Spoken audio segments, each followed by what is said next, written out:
శ్రీమన్నారాయణ నారాయణ నారాయణ. జోరుగా గట్టిగా. శ్రీమన్నారాయణ నారాయణ నారాయణ. శ్రీమన్నారాయణ నారాయణ నారాయణ. శ్రీమన్నారాయణ నారాయణ నారాయణ.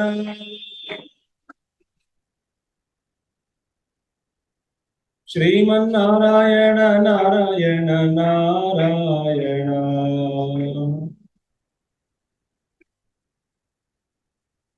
బద్రీనారాయణ నారాయణ నారాయణ.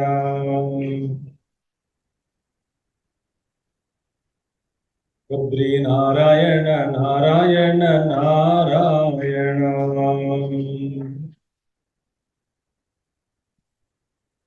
బద్రీనారాయణ నారాయణ నారాయణ. బద్రీనారాయణ నారాయణ.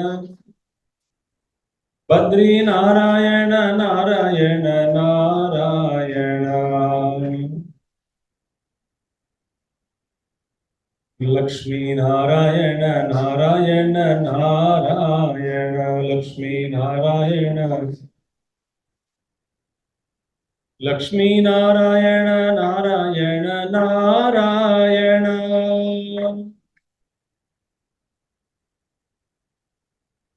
లక్ష్మీనారాయణ నారాయణ నారాయణ.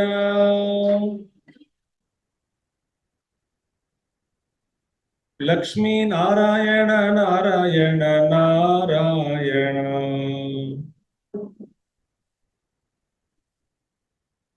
సూర్యనారాయణ నారాయణ నారాయణ.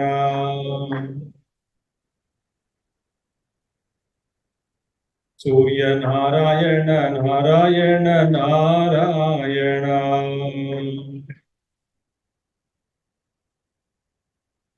సూర్యనారాయణ నారాయణ నారాయణ.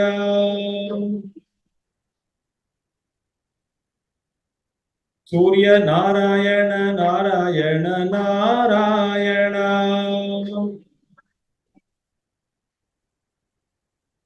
సూర్యనారాయణ నారాయణ నారాయణ. సత్యనారాయణ నారాయణ నారాయణ.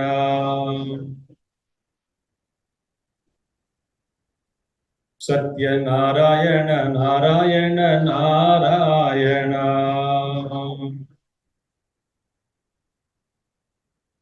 సత్యనారాయణ నారాయణ నారాయణ.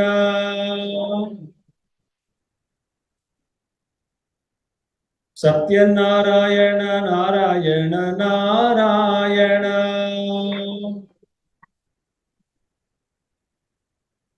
సత్యనారాయణ నారాయణ నారాయణ.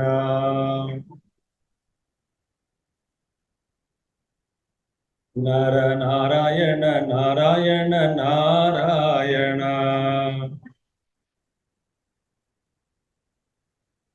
నరనారాయణ నారాయణ నారాయణ.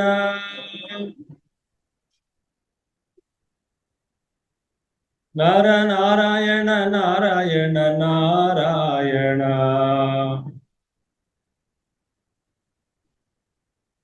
బద్రీనారాయణ నారాయణ నారాయణ. బద్రీనారాయణ. లక్ష్మీనారాయణ నారాయణ నారాయణ. లక్ష్మీనారాయణ. సూర్యనారాయణ నారాయణ నారాయణ. సూర్య. సత్యనారాయణ నారాయణ నారాయణ. సత్యనారాయణ.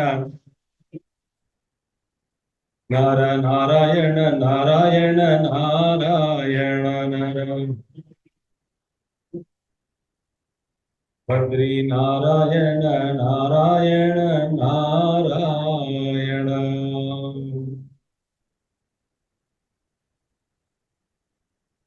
जय बद्री विशाल भगवान की जय। श्री कृष्णचंद्र भगवान की, राधा रमण श्री कृष्णचंद्र भगवान की जय। वृंदावन बिहारी लाल की जय। సరే, సాధన ఏమిటి? ఈ ఆత్మతత్వాన్ని తెలుసుకోవడానికి మొట్టమొదటి సాధన మనకి ఏం నేర్చుకున్నాం? వివిక్త దేశే అంటే అర్థం ఏమిటి? ఏకాంతం అనేటువంటిది అభ్యాసం చేయాలి. అది ఎంత మటుకు వెళ్ళాలంటే ఏకాంత అభ్యాసంలో ఫిష్ మార్కెట్లో ఉన్న మన మనసు ప్రశాంతంగా అంతర్ముఖం అయ్యేటువంటి యోగ్యత్వాన్ని సంపాదించుకోవాలి.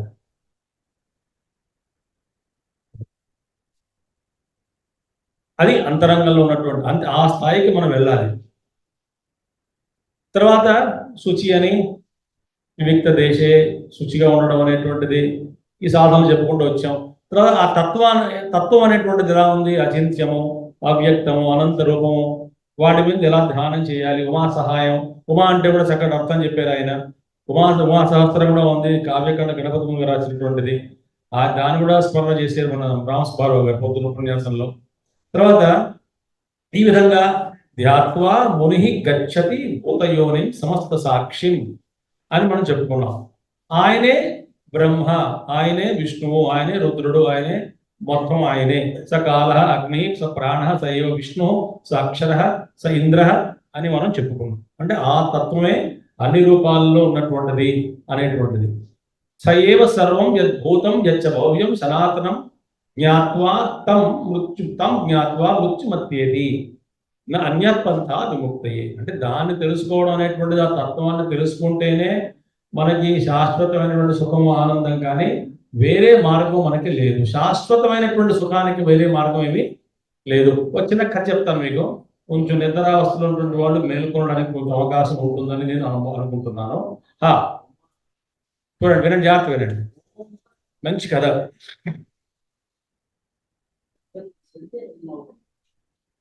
ఒక కొండ ప్రాంతంలో, కొండ రాజ్యంలో, అంటే కొండ రాజ్యాలు ఎలా ఉంటాయి? ఆ కొండలో అక్కడక్కడ ఇల్లు దూర దూరంగా ఉంటాయి. అక్కడ ఒక గ్రామం ఉంది.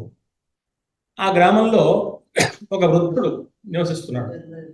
ఆ వృద్ధుడికి కొడుకు కోడలు ఎవరు లేరు. ఆ మనవడు ఒకడు ఉన్నాడు, 12 ఏళ్ల మనవడు. ఆ వృద్ధుడు మనవడు, తాత మనవడు.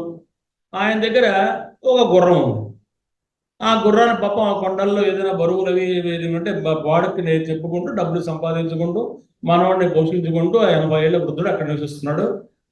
ఆ ఊర్లో ఉన్నాడు. ఏమైంది? ఒకసారి ఈ గుర్రం తప్పించుకుని ఆ కొండల్లో ఎప్పుడో పారిపోయింది. పారిపోయిన తర్వాత ఆ గ్రామస్తులు అందరూ వచ్చేసి, అయ్యా నీకు ఒకటే ఆధారం ఉన్నది, ఆధారం ఒకటే గుర్రం నీకు, ఆ గుర్రం కాస్త పోయింది, ఎంత కష్టం, ఎంత కష్టం, ఎంత కష్టం, అయ్యో పాపం, ఎంత దురదృష్టం, ఎంత దురదృష్టం, ఎంత దురదృష్టం అని అనుకుంటూ వచ్చారట. ఈయన చాలా గొప్ప జ్ఞాని, అధ్యయన భారత సభ్యుడేమో తెలియదు కానీ నాకు ఆయన అన్నట్ట, ఈ దురదృష్టం ఎలా అంటున్నారండి అన్నట్ట. హిందీలో షటియా గయా అంటే 60 ఏళ్ల తర్వాత బుద్ధి పనిచేయదని అర్థం. హిందీలో అంటాం షటియా గయా అంటే అయిపోయింది, వాడి సంగతి అయిపోయింది, బుర్ర పనిచేయదు, ఇంకా 60 దాటిపోయింది అని అర్థం. అలా అనుకున్నట్టు గ్రామస్తులందరూ వచ్చి, ముసలోడివి, ఉన్నది ఒకటే ఆధారం, అది పోయింది కదా, ఏదో పరామర్శడానికి వస్తే మరి తిరిగి మమ్మల్ని ఏదో ఎలా దురదృష్టం మమ్మల్ని అంటున్నావు నువ్వు, ఇది కన్ఫర్మ్డ్ కేస్ ఆఫ్ షటియా గయా అంటే వెళ్ళిపోయారు. అతను వెళ్ళిపోయారు. అది 3 రోజుల తర్వాత ఆ గుర్రం చిన్న చిన్న స్టాలియన్స్ ఉంటాయి కదా, ఆ కొండ ప్రాంతంలో ఏదో వాటిని పరిచయం చేసుకుని, ఒక తల్లి లేని తండ్రి లేని గుర్రాలను చిన్న చిన్న వాళ్ళని పరిచయం చేసుకుని ముగ్గురిని పట్టుకొచ్చింట. గుర్రం పట్టుకొచ్చి గుమ్మ ముందు నిలబడి ఉంటా, మేము కమ్ ఇన్ సార్ అని, మేము రావచ్చా లోపలికి అన్నట్టుగా. అంటే ఒకటిను కొత్త 3 పిల్ల గుర్రాలు. ఈయన ముసలాన్ని చూసాడు, 2 లోపల రండి అన్నాడు. టంగన్ లోపలికి వెళ్తే అది హాయిగా గడ్డి కాదు, ఊరంతా తెలిసిపోయింది, కొత్త కొత్త గుర్రాలు 3 వచ్చాయి దీనికని. ఊళ్ళో వాళ్ళందరూ వచ్చారు. ఎంత అదృష్టం, ఎంత అదృష్టం, ఎంత అదృష్టం. మొన్న 3 రోజుల క్రితం వీళ్ళందరూ ఏమన్నారు? దురదృష్టం దురదృష్టం అన్నారు. ఇప్పుడు అదృష్టం అంటున్నారు. ఈయన అన్నట్ట, ఇది అదృష్టం ఎలా అయిందండి అని అడిగారు. ఇది అదృష్టం ఎలా చెప్తున్నారు మీరు అంటే, అయ్యా దుఃఖంలో ఉన్నాడు, పోయింది అనుకున్నాం, ఇప్పుడైతే నిజంగా నమ్మండి, 3 గుర్రాలు వచ్చాయి కదా, ఇప్పుడైనా అదృష్టం నమ్మండి, అది నెగిటివ్, ఇది పాజిటివ్ కదా, మరి ఇంత మూర్ఖంగా ఉండద్దు మీరు అంటే. ఈయన నిండు నిండు కొండలాగా. అసలు ఇది అదృష్టం మీరు ఏ విధంగా చెప్తున్నారని అడిగేట. మహాప్రభో నీకు నమస్కారం, వెళ్ళిపోయారు వాళ్ళందరూ, ఈ బుర్రకెక్కదని. ఆ మనవడు ఒక పిల్ల గుర్రంతో ఆడుకుంటూ ఆడుకుంటూ ఒక రోజు పొత్తి ఎక్కి దాని మీద ఎక్కి సవారిని ప్రయత్నం చేస్తూ కింద పడి కాలు ఎరగొట్టుకున్నాడు. ఎరగొట్టుకుంటే వాడిని మంచం పడేశారు ఊర్లో వాళ్ళు. మళ్ళీ ఊర్లో వాళ్ళందరూ వచ్చి ఎంత దురదృష్టం అండి, ఎంత దురదృష్టం, ఒకటే మనవడు మీకు ఉన్నాడు, ఆ మనవడు కాస్త కాలు ఇరిగింది, వాడే పాపం మంచినీళ్ళు కాఫీ ఛాయ్ పెట్టేవాడు, అని వాడే మీకు చేసేవాడు సేవ, ఎంత దురదృష్టం ఎంత దురదృష్టం అని మళ్ళీ వీళ్ళందరూ వచ్చాయంటే ఇది దురదృష్టం ఎలా అయిందండి మరి అడిగట్టాయి. అయ్యా ఇప్పటిదాకా గుర్రంతో వ్యవహరించాం, ఇప్పుడు మొదలు తిరిగి వచ్చాం మనం. ఇప్పటిదాకా గుర్రాల గురించి మాట్లాడుకున్నాం కదా, గుర్రం పోయింది గుర్రం వచ్చింది అనుకున్నాం. ఇప్పుడు ఎవరు కేవలం మనవడయ్యా, మనిషి అయ్యా, మనవడయ్యా, వాడు బాబు దుఃఖం ఉన్నాడయ్యా, దురదృష్టం కాకపోతే ఇంకా ఇది దురదృష్టం అని ఎలా చెప్తున్నారండి అన్నట్ట. ఈ వీళ్ళ మరీ ఇంకా పక్కన చూసారు ఎక్కడ పిచ్చాసుపత్రం ఎక్కిద్దామని పంపిద్దామని, ఎక్కడ లేదు కాబట్టి వెళ్ళిపోయారు అందరు పిచ్చోడు. ఆ ఊరి ఆ రాజు మీద పక్క రాజు దండెత్తితే ఈ సైన్యం అంతా ఓడిపోతూ ఉంటే ఈ టీనేజర్స్ అంటే 12-13 ఏళ్ళ పిల్లలందరూ కూడా యుద్ధంలో చేరాల్సిందని చెప్పి పిలిపించాడు రాజు. ఈ గ్రామంలో ఉన్న యువకులందరూ వెళ్ళారు, వీడు తప్ప. ఎవరు మనవాడు, ఎందుకని వాడు ఖాళీ లేదు కాబట్టి మనం పడుకున్నాడు. అప్పుడేమైంది, ఆ యుద్ధంలో వెళ్ళిన వాళ్ళందరూ చచ్చిపోయారట. చివరికి మిగిలిన ఒక్కడే మిగిలాడు ఆ కుర్రవాళ్ళల్లో, ఆ గ్రామంలో ఆ కుర్రవాళ్ళలో వీడు ఒక్కడే మిగిలాడు. అందరూ ఏడుస్తూ వచ్చారట, ఎంత అదృష్టం అండి, మీ మనవడే మిగిలాడు, మా వాళ్ళందరూ పోయారు, మా కొడుకులు పోయారు, మా మనవలు పోయారు అంటే మళ్ళీ అన్నట్ట ఇది అదృష్టం ఎలా అంటున్నారండి అన్నట్ట. అప్పుడు కాళ్ళ మీద పడి మహాప్రభో మీ జ్ఞానం ఏమిటి మాకు అర్థం కావటం లేదు, ఏదొచ్చినా నిండు కొండలాగా తొనకుండా ఇది ఎలాగా అది అదృష్టం దురదృష్టం ఇది ఇలా ప్రశ్నిస్తూ వేస్తున్నారు తప్ప మీరు ఉప్పొంగిపోవడం లేదు, పొంగిపోవడం లేదు, దీనికి అసలు ఏమిటి మీ సిద్ధాంతం ఏమిటి అంటే ఆయన అన్నాడు, అయ్యా అనుభవాలు వస్తాయి పోతాయి, ఇది మంచిది ఇది చెడు అనేటువంటి ముద్ర వేయడం మానేస్తే బాగుపడతారని. మనం ఏం చేస్తాం, పుట్టుకతోటే మనం మంతు తెచ్చుకున్నాం ఒక కొన్ని 2-3 కోట్ల స్టిక్కర్లు, ప్రతి అనుభవం మీద మంచిదండి, అదృష్టం, దురదృష్టం, ఇది అదృష్టం, అలా అతికించుకుంటూ పోతున్న ప్రతి దాని మీద పాపం,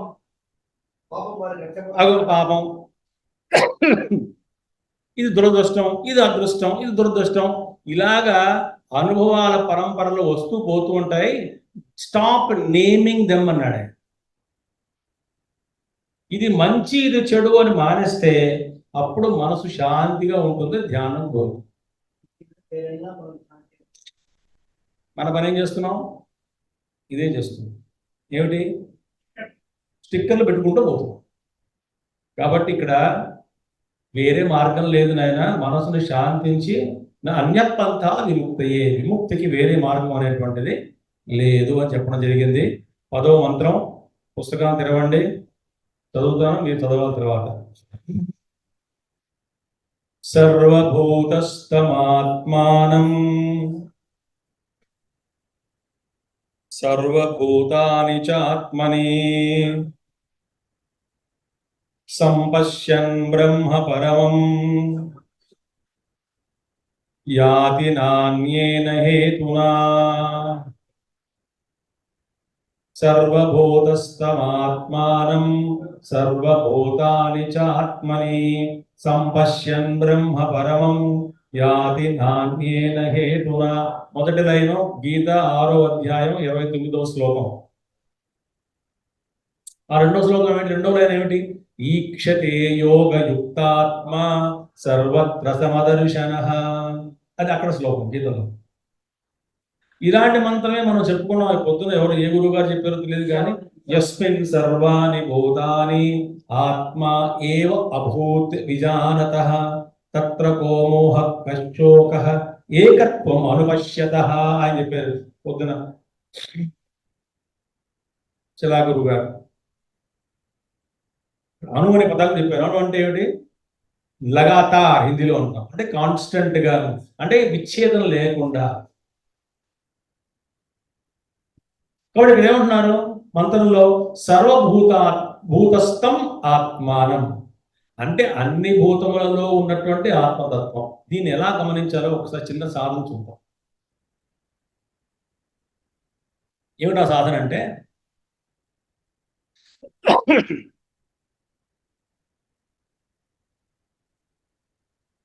ఒకటే ఒక ముందు స్మృతితోటి ముందు ప్రారంభం చేయాలి, ఒక జ్ఞాపకంతో ప్రారంభం చేయాలి, ఒక జ్ఞాపకం పెట్టుకోవాలి సూత్రాన్ని. ఏమిటో సూత్రం? ఈ సృష్టి అంతా కూడా, కనబడుతున్నటువంటి జగత్తంతా కూడా నా రూపమే. వివేకానంద స్వామి చెప్తారు, అంటారు ఆయన, ఇతర ప్రాణులలో కూడా నాలాగే ఒక జీవి అని అనుకుని చూడడం అనేటువంటిది జరిగితేట దయ అనేటువంటిది పుడుతుంది. వీడు కూడా నాలాగే ఒక జీవి సుమా అని అనుకుంటే దయ అనేటువంటిది వస్తుంది. ఈ సమస్తమైన జీవకోటి నా ఆత్మస్వరూపమే అనేటువంటి సాధన చేయగలిగితే అయ్యోడవుతున్నప్పుడు అది ప్రేమగా మారుతుంది. ప్రేమ వేరు, దయ వేరు అనడానికి వివేకానంద స్వామి ఇచ్చిన ఉదాహరణ ఇది. సమస్తమైన జీవులు అందరూ నాలాంటి జీవులే అని చూస్తే దయ, లేదు వీళ్ళందరూ నా స్వరూపమే సుమా అని అనుకునేటువంటి దృక్పథంతో చూస్తే ప్రేమ. దీనికి మన కృష్ణమాచార్యుల వారి మాస్టర్ ఏకే గారు మన పుస్తకంలో ఆయన ఉదాహరణ చెప్తారు. ఇది భాగవతంలో మనం చదువుకుంటాం కదా, పూర్వ కల్పంలో నారదుడి యొక్క చరిత్ర వస్తుంది. ప్రారంభంలోనే నారదుడి యొక్క చరిత్ర అందరికీ విదితమే. ఆ నారదుడి చరిత్రలో మనకి తెలుసు, ఆ ఋషులు అందరికీ, మునులు అందరికీ ఆ తల్లితో కూర్చొని సేవ చేసేవాడు. ఆ తర్వాత తల్లి మరణించింది, ఆ కథ తెలిసిందే. కానీ అక్కడ మాస్టర్ ఈకే గారు ఉపన్యాసం ఇస్తూ అందులో మంచి విషయం చెప్తారు. ఏం చెప్తారంటే, ఆ గురువులు ఋషులందరూ ఈ అబ్బాయిని అడిగేట, చిన్న అబ్బాయిని, ఏరా మీ అమ్మ నిన్ను ప్రేమిస్తుందా అంటే, ప్రేమిస్తుంది గురువు గారు. నువ్వు మీ అమ్మని ప్రేమిస్తున్నావా? ప్రేమిస్తున్నాను గురువు గారు. ఋషులు అందరికీ చెప్పేట. అవునండి ప్రేమిస్తున్నాను. మీ అమ్మ నిన్ను కొడుగ్గా ప్రేమిస్తున్నదా లేదా నీలో భగవంతుడిని చూసి ప్రేమిస్తున్నదా అని అడిగారట. అంటే భగవంతుడిగా నిన్ను ప్రేమిస్తున్నదా లేదా కొడుగ్గా ప్రేమిస్తున్నదా అని అడిగారట ఋషులు. ఎవరిని? నారద మహర్షిని. ఈ పిల్లవాడు అన్నట్ట, అదేమిటండి నన్ను కొడుగ్గానే చూసి ప్రేమిస్తున్నది మా అమ్మ అన్నట్ట. అయితే కొడుగ్గా చూసి ప్రేమిస్తున్నది కాబట్టి అది ప్రేమ కాదు, మోహము మమత అన్నారట వాడు. కొడుగ్గా చూసి ప్రేమిస్తున్నది అంటే ఆ తల్లి ప్రేమ శుద్ధమైన ప్రేమ కాదు, మోహంతో కూడుకున్నటువంటి ప్రేమ. అది అటాచ్మెంట్, రాగము, కానీ ప్రేమ కాదన్నాడు. మరి నేనేం చేయాలని అడిగేటప్పుడు, నువ్వు మీ అమ్మలో దైవాన్ని చూడు, అందరిలో దైవాన్ని చూడడం మొదలుపెట్టన్నారు. చూస్తూ ఉండు, ఇక ఎవడు కనపడినా ఇది దైవమే పెట్ట రూపంలో, దైవమే జంతు రూపంలో, దైవమే శునక రూపంలో, దైవమే కోతి రూపంలో, దైవమే చెట్టు, దైవమే పుట్ట, అలాగ మనసులో భావన చేస్తూ ఆ వృత్తిని అలా తీసుకురమ్మన్నారు. అలా కొద్ది కాలం అయ్యేసరికిట అంతా బ్రహ్మమయంగానే కనబడింది. అప్పుడు పిల్లవాడు అన్నట్ట, నాకు అంతా బ్రహ్మమే గోచరిస్తున్నది, అంతా ఆత్మతత్వంగానే గోచరిస్తున్నది, నాకు అందరూ కూడా దైవ స్వరూపులుగానే చూస్తున్నాను. కానీ మా అమ్మ ఈ మటుకు నేనంటే చాలా విపరీతమైన రాగము, ప్రేమ, అదొక అటాచ్మెంట్ అనేది ఉంది అంటే, మీ అమ్మకు ఉంటే ఉండగాక నువ్వు మటుకు ఎవరు ఎందు అటాచ్మెంట్ పెట్టుకోకన్నట్టు.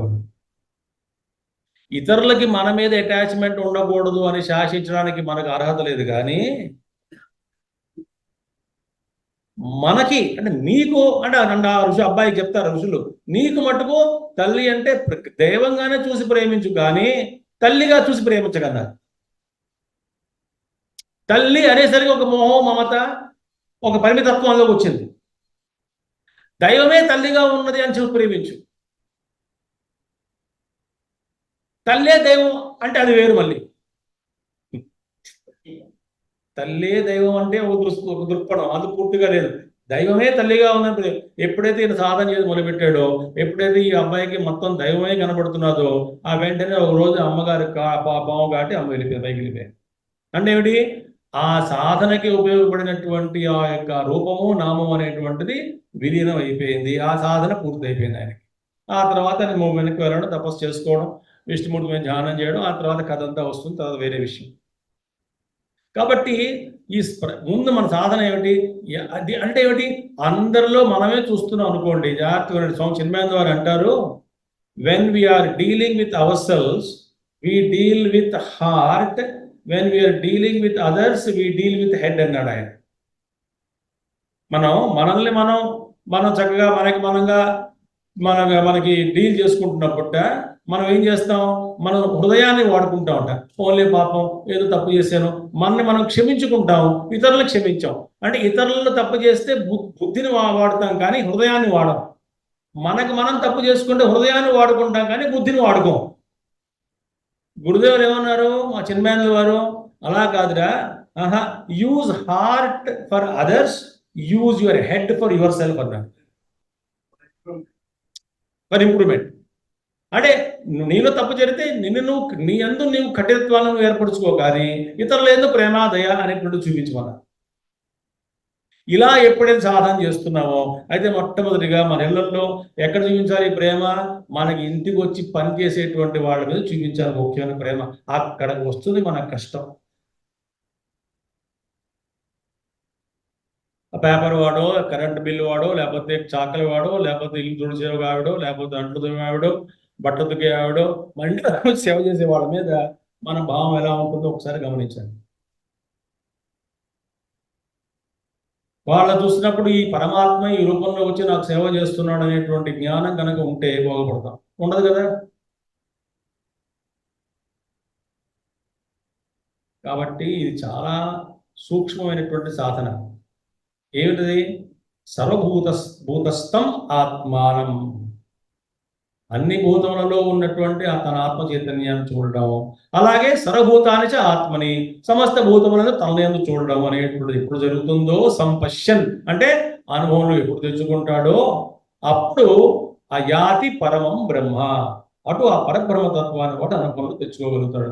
నా అన్యేన హేతున, ఇతర కారణాల వల్ల ఈ అనుభవం అనేటువంటిది రాదు. ప్రాక్టికల్ గా వి మస్ట్ లివ్. ఎక్కడికో పోయి సాధన చేసుకుంటామండి అంటే కుదరదు. మన చుట్టూ ఉన్నటువంటి ప్రపంచాన్ని ఎందుకు మనం ప్రేమగా ఉండగలుగుతున్నామా, దయ చూపించగలుగుతున్నామా, ఓర్పుగా ఉండగలుగుతున్నామా, వాళ్ళ ఎందుకు పరమాత్మ స్వరూపాన్ని మనం చూడగలుగుతున్నామా? ఇదే పెద్ద పరీక్ష. అందుకే ప్రతి ఒక్కడికి కూడా ఎవరి ఇల్లు వాడి పెద్ద ల్యాబొరేటరీ, ప్రయోగశాల. అక్కడే మిమ్మల్ని పరీక్షిస్తున్నాడు దేవుడు. Litmus test. ఎక్కడా లేదు పరీక్ష. మన చుట్టూ ఉన్నటువంటి వాతావరణంలో మన చుట్టూ ఉన్న జంతువులతో కానీ, వృక్షజాతితో కానీ, ప్రకృతితో కానీ, లేదా మనుషులతో కానీ మన వ్యవహారం ఎలా ఉన్నది అక్కడే చూస్తున్నాడు పరమాత్మ. అంతే. అది చూస్తే, అది సాధన చేసుకుంటే.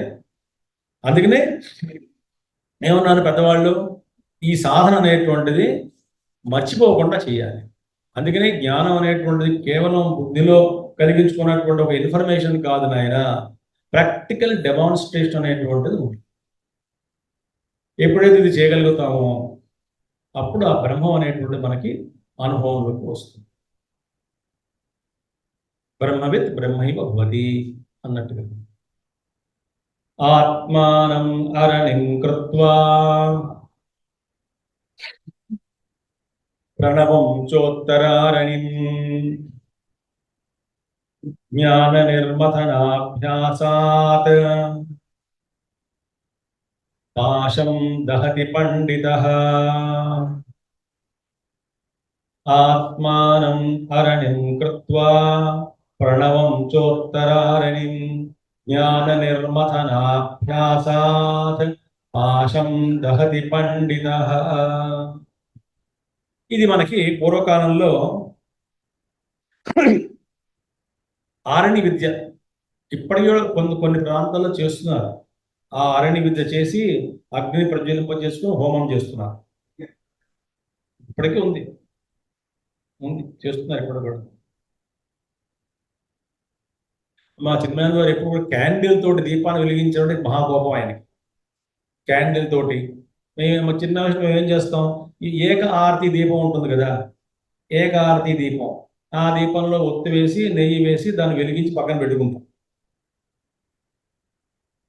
ఆ దాంతో దీపారాధన అనేటువంటి దీప ప్రజలు చేయిస్తాం. అగ్గిపెట్టి కష్టమే, ఆ చేతులకు పాయలిపోయి అక్కడ పడేసి కార్పెట్ అంటుకుని చీర అంటుకుని నానా గందరగోళం అక్కడ.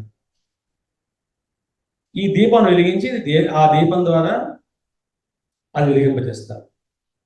కాబట్టి అగ్ని ప్రజ్వలన అనేటువంటి పూర్వకాలంలో ఈ మంత్రం 2 కొయ్య కప్పులు తీసుకోవడం, 2 కన్నాలు ఉంటాయి, దానికి ఒక కన్నం, ఆ కన్నంలోంచి ఒక కాష్టాన్ని దింపి, ఆ కొయ్యని దింపి, కొయ్య కట్టని దింపి దాన్ని బాగా మదనం చేస్తే ఆ మధ్యలో చిన్న ఎండుగడ్డి కానీ లేదా కాటన్ కానీ వేస్తే అది అంటుకుంటే దాని ద్వారా అగ్నిని ప్రజ్వలింప చేసుకుని హోమ దీక్షాగ్నిహోత్రం అని చేసుకునేటువంటి వాళ్ళు చాలా మంది.